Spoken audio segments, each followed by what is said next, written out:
File 4. Chapter 5. Advice from a Caterpillar. The Caterpillar and Alice looked at each other for some time in silence. At last the Caterpillar took the hookah out of its mouth and addressed her in a languid, sleepy voice. "Who are you?" said the Caterpillar.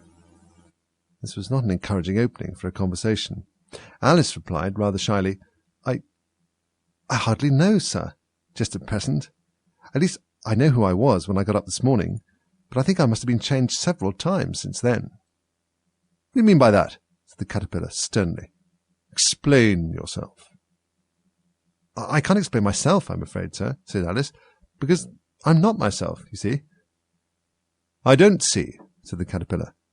"I'm afraid I can't put it more clearly," Alice replied very politely, "for I can't understand it myself to begin with, and being so many different sizes in a day is very confusing." "It isn't?" said the Caterpillar. "Well, perhaps you haven't found it so yet," said Alice, "but when you have to turn into a chrysalis, you will some day, you know, and then after that into a butterfly, I should think you'll feel it a little queer, won't you?" "Not a bit," said the Caterpillar. "Well, perhaps your feelings may be different," said Alice. "All I know is, it would feel very queer to me."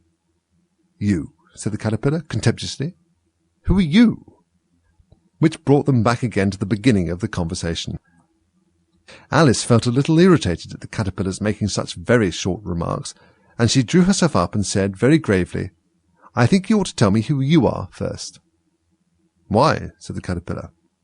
Here was another puzzling question, and as Alice could not think of any good reason, and the Caterpillar seemed to be in a very unpleasant state of mind, she turned away.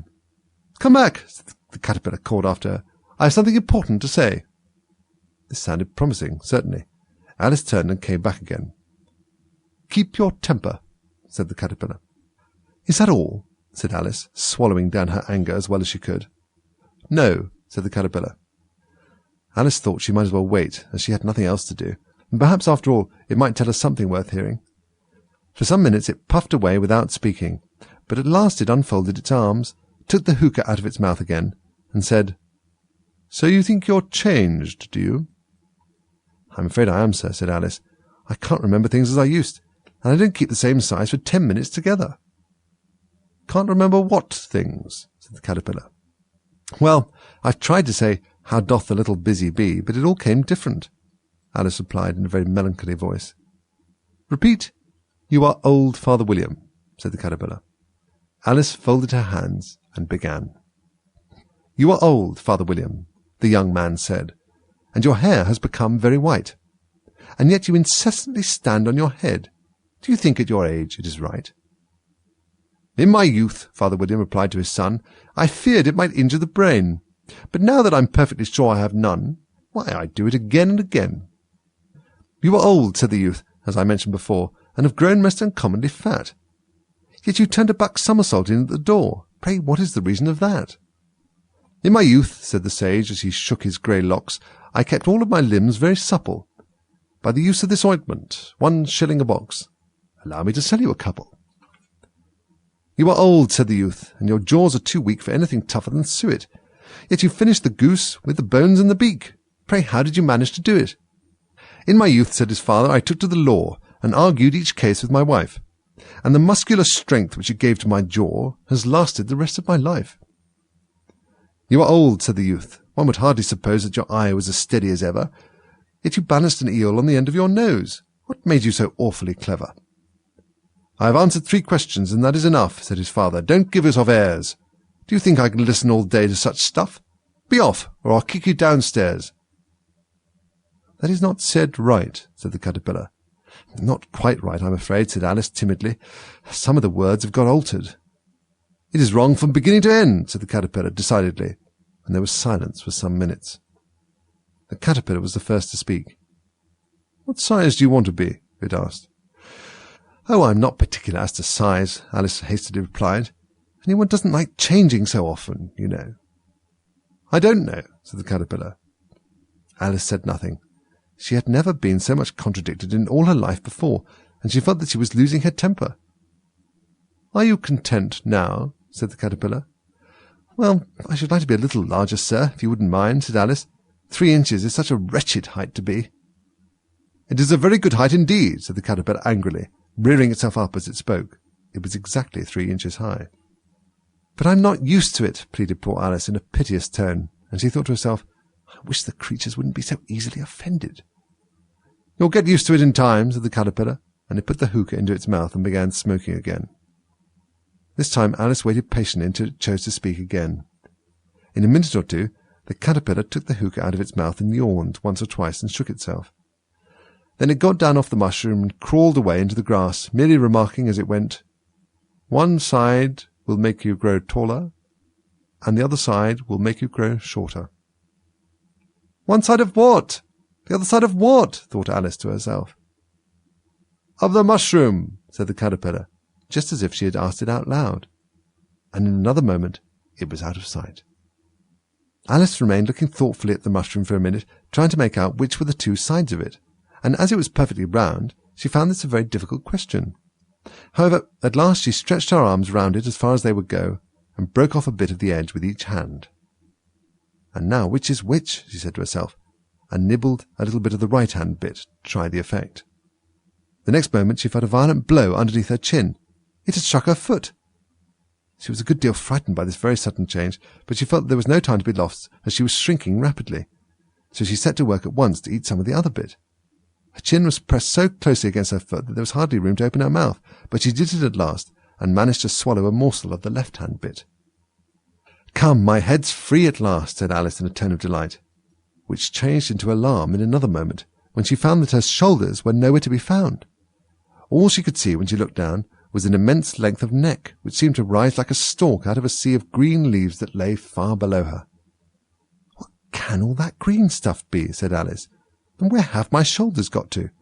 And oh, my poor hands, how is it I can't see you?" She was moving them about as she spoke, but no result seemed to follow except a little shaking among the distant green leaves. As there seemed to be no chance of getting her hands up to her head, she tried to get her head down to them, and was delighted to find that her neck would bend about easily in any direction, like a serpent. She had just succeeded in curving it down into a graceful zigzag, and was going to dive in among the leaves, which she found to be nothing but the tops of the trees under which she had been wandering, when a sharp hiss made her draw back in a hurry. A large pigeon had flown into her face, and was beating her violently with its wings. "Serpent!" screamed the pigeon. "I'm not a serpent," said Alice indignantly. "Leave me alone." "Serpent, I say again," repeated the pigeon, but in a more subdued tone, and added with a kind of sob, "I've tried every way, but nothing seems to suit them." "I haven't the least idea what you're talking about," said Alice.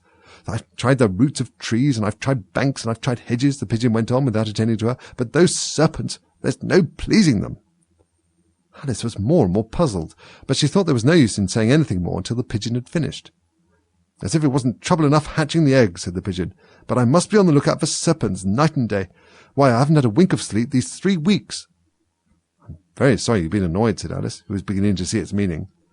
"And just as I've taken the highest tree in the wood," continued the pigeon, raising its voice to a shriek, "and just as I was thinking I should be free of them at last, they must needs come wriggling down from the sky. A serpent!" "But I'm not a serpent, I tell you," said Alice. I'm a...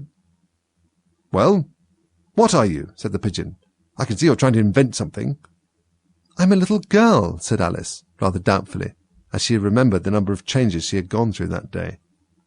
"A likely story indeed," said the pigeon, in a tone of the deepest contempt. "I've seen a good many little girls in my time, but never one with such a neck as that. No, no, you're a serpent, and there's no use denying it. I suppose you'll be telling me next that you've never tasted an egg." I have tasted eggs, certainly," said Alice, who was a very truthful child, "but little girls eat eggs quite as much as serpents do, you know." "I don't believe it," said the pigeon, "but if they do, why, then they're a kind of serpent, that's all I can say." This was such a new idea to Alice that she was quite silent for a minute or two, which gave the pigeon the opportunity of adding, "You're looking for eggs, I know that well enough, and what does it matter to me whether you're a little girl or a serpent?" "Well, it matters a good deal to me," said Alice hastily, "but I'm not looking for eggs, as it happens, and if I was, I shouldn't want yours. I don't like them raw." "Well, be off then," said the pigeon in a sulky tone, as it settled down again into its nest. Alice crouched down among the trees as well as she could, for her neck kept getting entangled among the branches, and every now and then she had to stop and untwist it. After a while she remembered that she still held the pieces of mushroom in her hands, and she set to work very carefully, nibbling first at one and then at the other, and growing sometimes taller and sometimes shorter. until she had succeeded in bringing herself down to her usual height. It was so long since she had been anything near the right size that it felt quite strange at first, but she got used to it in a few minutes and began talking to herself as usual. "Come, there's half my plan done now. How puzzling all these changes are. I'm never sure what I'm going to be from one minute to another. However, I've got back to my right size. The next thing is to get into that beautiful garden. How is that to be done, I wonder?" As she said this, she came suddenly upon an open place, with a little house in it about 4 feet high. "Whoever lives there?" thought Alice. "It'll never do to come upon them this size. Why, I should frighten them out of their wits." So she began nibbling at the right-hand bit again, and did not venture to go near the house till she had brought herself down to 9